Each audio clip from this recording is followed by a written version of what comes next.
वक्त की बढ़ती रफ्तार और रोगों की संख्या से क्या आप हैं हैरान? सेहत की परेशानियों से क्या आप हैं निराश?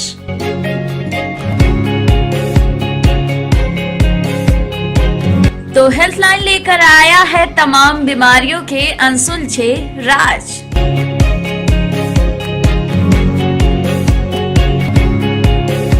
तो पाइए अपने सवालों के जवाब मेरे यानी मनीषा के साथ ONN न्यूज की खास पेशकश हेल्थ लाइन के साथ। में रहते स्वास्थ्य पर करो विचार, नहीं तो पछताओगे जीवन भर बार बार। हेल्थ इज वेल्थ, ऐसा हम सभी बचपन से सुनते आ रहे हैं, जिसका अर्थ है स्वास्थ्य ही धन है। यानी आज के समय में आप अगर स्वस्थ हैं तो इसका मतलब कि आप एक धनी व्यक्ति हैं।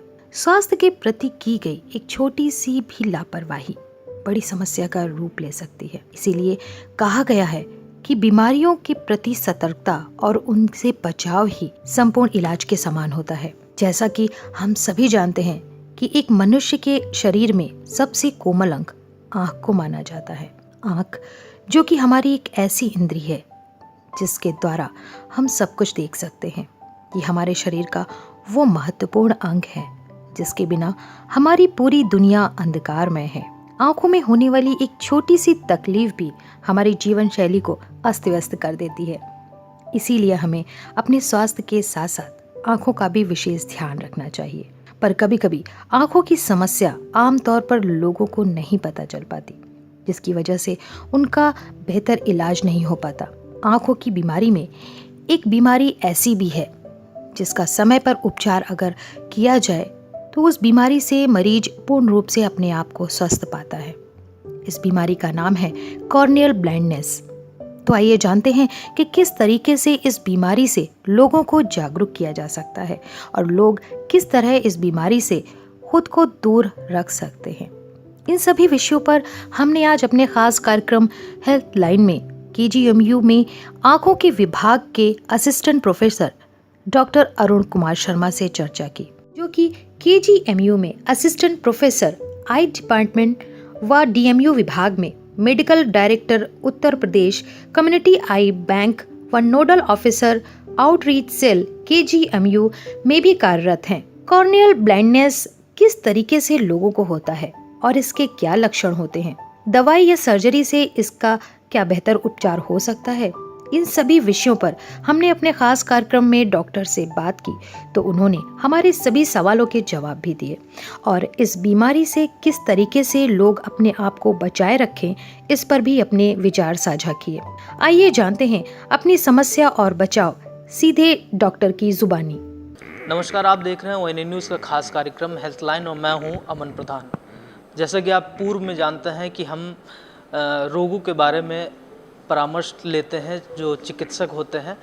इसी कड़ी में आज हमारे साथ एक बहुत विद्वान मेडिकल कॉलेज डिपार्टमेंट के associate professor doctor Arun Kumar Sharma ji हैं, जो कि आई स्पेशलिस्ट हैं। उनसे भी जानेंगे कि कॉर्नियल जो डिजीज़ होती है, जो कॉर्नियल ब्लाइंडनेस होती है, वो किस तरीके से होती है और इसका इलाज अगर मेडिकल कॉलेज में देखा जाए तो किस तरीके से किया जाता है। सर, हमारे इस खास कार्यक्रम में पहले बहुत बहुत स्वागत। नमस्कार, धन्यवाद।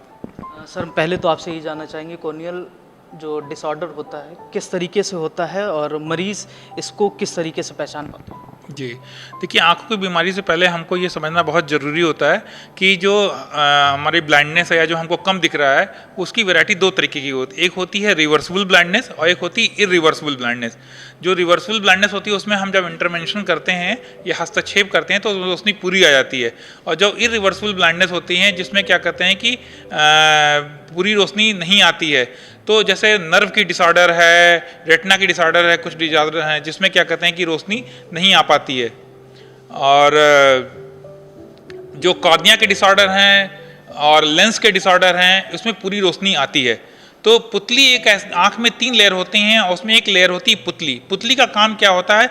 रेस को वो करना, पास करना आँख से लेकर के रेटिना के ऊपर।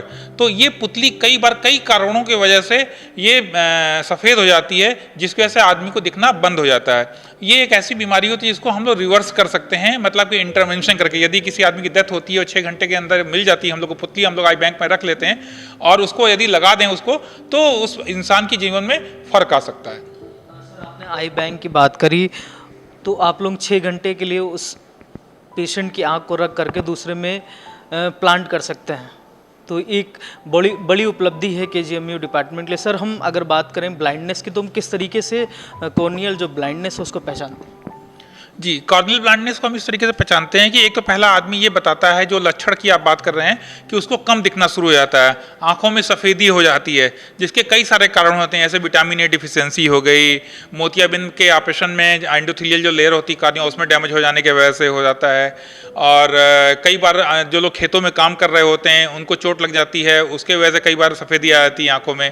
और कई बार ऐसा भी होता है कि आदमियों की इंसानों के आंखों में लाली आती है, वो अपने घर पे ही दवाइयाँ करते रहते हैं, दुकान से दवाइयाँ ओटीसी प्रोडक्ट मतलब ओवर द काउंटर प्रोडक्ट इस्तेमाल करते हैं, और वो दवाई ठीक नहीं कर पाती हैं आंखों को, जिसकी वजह से परिणाम स्वरूप उनकी आंखों में सफ़ेदी आ जाती है। तो एक तो सफ़ेदी हो गई, दर्द हो गया, लाली हो गया, कम दिखना हो गया। तो ये सब लक्षण है जिसकी वजह से हम पहचान सकते हैं कि उसकी पुतली में बीमारी है और इसको क्या कहते हैं, ट्रांसप्लांट की आवश्यकता है। सर, अगर इस बीमारी की बात की जाए तो कुछ एज ग्रुप होता है, उन्हीं को ही हो सकती हैं या किसी को भी हो सकती है? जी, इसमें जैसे एक तो बच्चों को खास करके होता है कि बच्चों को होता है जिसको विटामिन ए डिफिशियंसी होती है, प्लस क्या कहते हैं वो लेडीज़ जो माल न्यूट्रिशन, जैसे मान ली विटामिन ए डिफिशियंसी हो गई, जो विटामिन की डिफिशियंसीज होती हैं, प्री मैच्योर चाइल्ड्स होते हैं, और जो डायबिटीज़ के पेशेंट्स होते हैं उन लोगों को भी कई बार इस तरह की बीमारियाँ मतलब देखने को मिलती है। प्लस कॉन्टैक्ट लेंस यूज़र जो होते हैं, अगर वो कॉन्टैक्ट लेंस पहन करके अगर सो जाते हैं तो उनको भी बीमारियाँ होने की संभावना होती है काफ़ी। सर, अगर निदान की बात की जाए तो किस तरीके से इसका निदान किया जा सकता है? जी, पहली बात तो ये है कि यदि हम मतलब कि ये पता चल जाए जो आदमी, एक तो पहला तो इसमें सलाह ये है इसको ठीक करने के लिए कि ओवर द काउंटर प्रोडक्ट नहीं इस्तेमाल करना चाहिए। जैसे आँख में कोई चीज़ पड़ गई, आँख में लाली हो गई, तो आँख को रगड़ने की ज़रूरत नहीं है और उसमें डॉक्टर को दिखला करके और प्रॉपर दवा लेने की ज़रूरत है। और कई बार आँखों में जो खेतों में काम कर रहे हैं उनको आँखों में लाली आ गई है, तो उसको मतलब कि इलाज करवाने की ज़रूरत है, क्योंकि जो लोग खेतों में काम करते हैं उनको फंगल कॉर्नियल अल्सर होने के बहुत अधिक चांसेस होते हैं। कई बार जो कॉन्टैक्ट लेंस वीयर होते हैं वो लोग कॉन्टैक्ट लेंस पहनने के बाद कई बार उनको लाली और दर्द होती है, उनको भी अकैंथोमीबा केरेटाइटिस होती है, उनको भी डॉक्टर से सलाह करने का उसका प्रॉपर उपचार करना चाहिए। कहने का मतलब यदि हम शुरुआत में यदि क्या कहते हैं इस बीमारी को पकड़ लें तो वो अपने कॉर्नियल ओपेसिटी में डेवलप नहीं हो पाएगी और हमको भी ट्रांसप्लांट की जरूरत नहीं पड़ पाएगी और हम बहुत सारे लोगों को बिना ट्रांसप्लांट किए ही बचा सकते हैं। तो कहने का उद्देश्य ये है कि यदि हम प्रॉपर सलाह लेते हैं और ओवर द काउंटर प्रोडक्ट नहीं इस्तेमाल करते हैं, अपने से ओवर मेडिकेशन नहीं करते हैं, तो हम इस बीमारी से काफ़ी हद तक बच सकते हैं। सर, इस बीमारी का सही इलाज क्या है? क्या मेडिसिन से ठीक हो सकती है या सर्जरी ही एकमात्र उपाय है? यदि क्या कहते हैं जैसे शुरुआती तौर में, जैसा कि मैंने आपको बताया, जैसे कॉर्निया में 5 लेयर होती हैं, यदि शुरू के ऊपर की 1-2 लेयर की बीमारी है, मतलब कि एपिथेलियम और बाउमन्स लेयर की बीमारी है, तो ये दवा से सही हो जाती है। लेकिन अगर उसके अंदर तक की बीमारी है तो ये ठीक नहीं हो पाती है और इसके लिए हमको इलाज की ज़रूरत पड़ती है। और ऐसे लोग जिनको मतलब कि जिनका मतलब कि कॉर्नियल ओपेसिटी पूरा फुल फ्लैश डेवलप हो चुका है, उनकी संख्या काफ़ी अधिक है। हमारे देश में 22 लाख के करीब है, जैसा कि हम लोगों ने पहले अपने इंटरव्यू में बताया। और ये संख्या इतनी ज़्यादा है जिसको हम लोग ठीक नहीं कर पा रहे हैं और जिसको ट्रांसप्लांट करके ही ठीक किया जा सकता है और कोई चारा हमारे पास नहीं है। सर, अगर सर्जरी और दवाइयों से अगर पेशेंट ठीक हो जाता है, फिर उसके बाद क्या दूसरी बार अटैक आने का चांसेस होता है या बीमारी ये रिपीट कर जाती है? अमूमन तो नहीं करती है, लेकिन यदि व्यक्ति को डायबिटीज़ है या उसने अपनी आदतें या वो हिदायतें जो उसको बताई गई हैं यदि वो अपनी चेंज नहीं कर पा रहा है तो इसको फिर से होने की संभावना हो सकती है। फॉर एग्जांपल, जैसे मान लीजिए किसी को डायबिटीज़ है तो डायबिटीज़ के पेशेंट में क्या होता है, वो बीमारी से लड़ने की क्षमता उसकी कम हो जाती है। तो होता क्या है कि आपके आँख के अंदर खुद भी बैक्टीरियाज और वायरसेस होते हैं, तो वो खुद भी कई बार इन्फेक्शन कॉज कर सकते हैं यदि आपकी बीमारी अगर बढ़ी हुई है। जैसे एड्स के पेशेंट हो गए, डायबिटीज़ के पेशेंट हो गए, तो इनमें मतलब बीमारी को दोबारा आने की संभावना हो सकती है।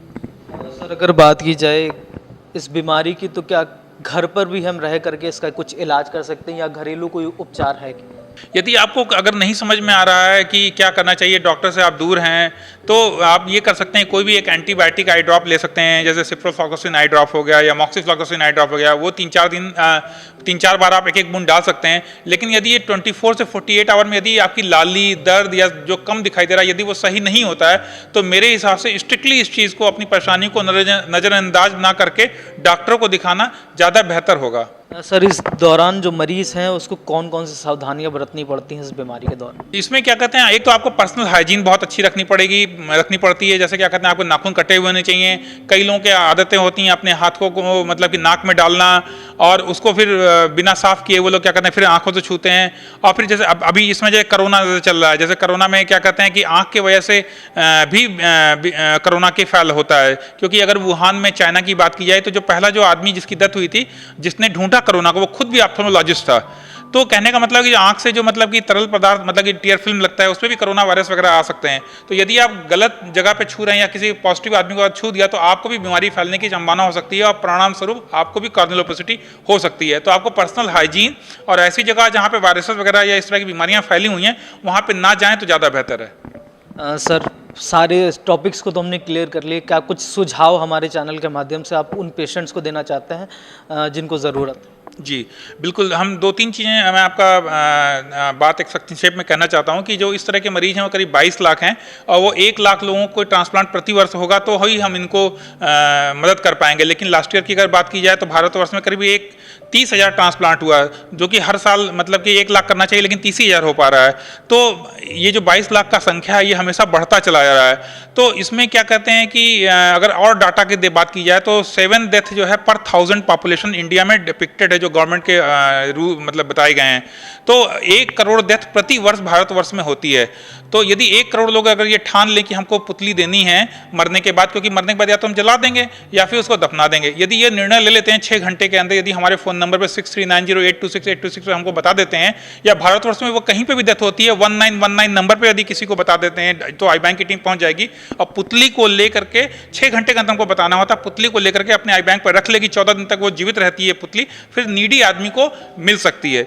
तो कहने का मतलब ये है कि आप सभी लोग आइए। गवर्नमेंट ऑफ इंडिया, चूंकि जैसा कि हमने आपको बताया कि हर बार ट्रांसप्लांट ज़्यादा नहीं हो पा रहा, जिससे मेन नंबर जो 22 लाख वो नंबर संख्या बढ़ती आ रही है।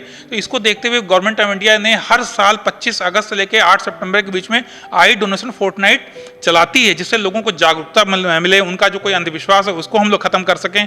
तो इससे और ज़्यादा से ज़्यादा लोग क्या कहते हैं इसको मतलब कि इसको अपनाएं और इसको परंपरा बनाएं अपने परिवार में कि मैक्सिमम से मैक्सिमम नेत्र डोनेशन हो सके।